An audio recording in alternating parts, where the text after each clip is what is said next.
Welcome at Lehmannaudio. What are 12 common mistakes when evaluating or buying HiFi?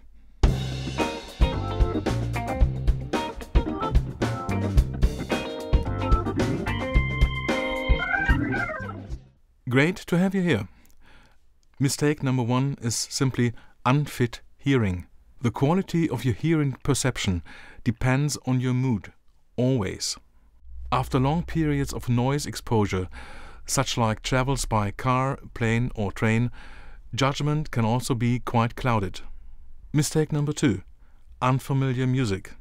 Music that you don't know at all can sometimes sound impressive even on a less optimal system. New acoustic stimuli tend to induce euphoria.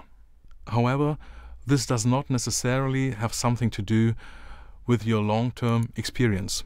Remedy: take some music with you that you know well. Mistake number 3, using only electronic music. Electronic music is usually less suitable for assessing the naturalness of a system because it always sounds good in some way. However, the fidelity to the original comparison is per se not available with electronic music. Due to evolution, we are very sensitive to vocal reproduction. Here we can quickly judge what is true. Mistake number 4, quick decisions. Recognizing nuisance effects takes time. Deciding too quickly means that certain annoyance effects do not become apparent. I like to use comparisons from the culinary world. It's similar to artificial flavor enhancers in food. At first, it tastes much better, but then in the end, you start longing for the original and natural flavors. I have heard HiFi systems at exhibitions that at first hearing they sounded larger than life and had a real wow effect, but after a while this wow effect dissipated and gave way to a certain listening fatigue. I simply wanted to leave the room. I myself consider a sound reproduction that is as artifact-free and as transparent and as free of discoloration as possible to be desirable. To me, this is HiFi in the very sense of the word, which means high fidelity to the original signal. Fast switching between loudspeakers can be especially misleading here because even very small colorations lead to other decisions. The speaker that is slightly louder or slightly more colored in a certain area usually wins the comparison test. This is comparable to, for example, scrolling through FM stations and being hooked at the loudest station. Mistake number 5, unclear wishes for the system. Before evaluating or even buying a HiFi system, it is very useful to be clear about one's own motivation. Is it really sound reproduction or is it something else? Before evaluating or even buying a HiFi system, it makes sense to be clear about your own motivations. What is your top priority? Is it really the sound quality? Is it the depth of relaxation or happiness I'm able to achieve with it? Am I perhaps interested in the external impact of the image of the equipment? Do I really want to get involved with the music at all?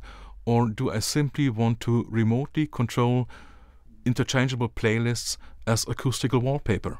And even if you do love monumental devices, large displays or flashing screens, although this is not my personal thing, that is absolutely fine as long as you are aware of it. It will help you making your decisions easier. Mistake number 6, false expectations of the music. Wrong expectations of the music can also be a reason for dissatisfaction. I want the violins to sound more silvery, or the bass has really to rumble, or I want more space and more texture, must also be reflected in the respective recordings. Mistake number 2 fits perfectly in with this. Mistake number 7, take moon discounts with you. Particularly high discounts often suggest that a customer gets very much for very little money. However, it has been proven that a particular high discount is more likely to happen with overpriced products. No retailer wants to make a loss with his offer. The customer's ability to make real judgments is often impaired by a high discount. Unfortunately, the expectation of finding a real discount very often leads to deception and disappointment. Mistake number 8. Ignore your own stress. There are systems and setups that simply leave you sitting motionless in your armchairs. Others simply make you restless. On the surface, it sounds supposedly good to perfect, but then you are permanently active, like flipping tracks, adjusting the volume, having a look at your phone. These sides of restlessness are unmistakable signs of listening fatigue or stress. And although it does not have to be the case, it can have to do something with the quality of the system or the setup. The subconscious sends signals, and it's useful to develop a sensitivity for this. Mistake number 9. Preconceived ideas. Tubes sound especially musical, or integrated circuits sound like dentist drills, are statements that are circulated from time to time.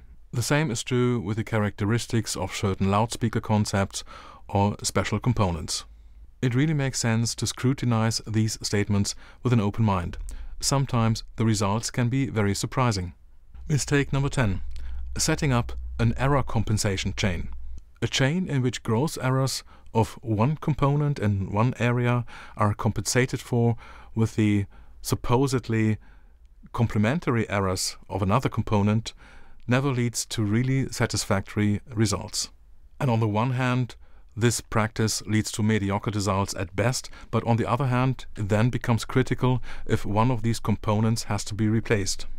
If, for example, a loudspeaker with an exaggerated frequency response in the treble range is combined with a lame amplifier, the result will be far from being a perfect system. Mistake number 11. Neglecting details. Unfavorable speaker placement or an unbalanced system, but also parasitic vibrations and microphonics can effectively prevent a system from playing on a level as it could. The overall performance can be much higher than just adding up the best of components. This is where the wheat is separated from the chaff when it comes to preparing for listening appointments at a dealer's place. Trying things out helps and is a very worthwhile and enjoyable part of this wonderful hobby, which is listening to music. Mistake number 12. Neglecting room acoustics. A minimal amount of room acoustic treatment can result in an effect that should not be underestimated. For example, I myself consider a carpet between loudspeaker and listening place as an absolute must. Another option is pseudo-stucco moldings, which can be used to break up the upper edges of the room, thus literally diffusing the room acoustically. There are also very inconspicuous pictures from several manufacturers which can be placed unobtrusively and really help to improve on the acoustic situation of your listening room. Thank you very much for your time. Please leave your comments below.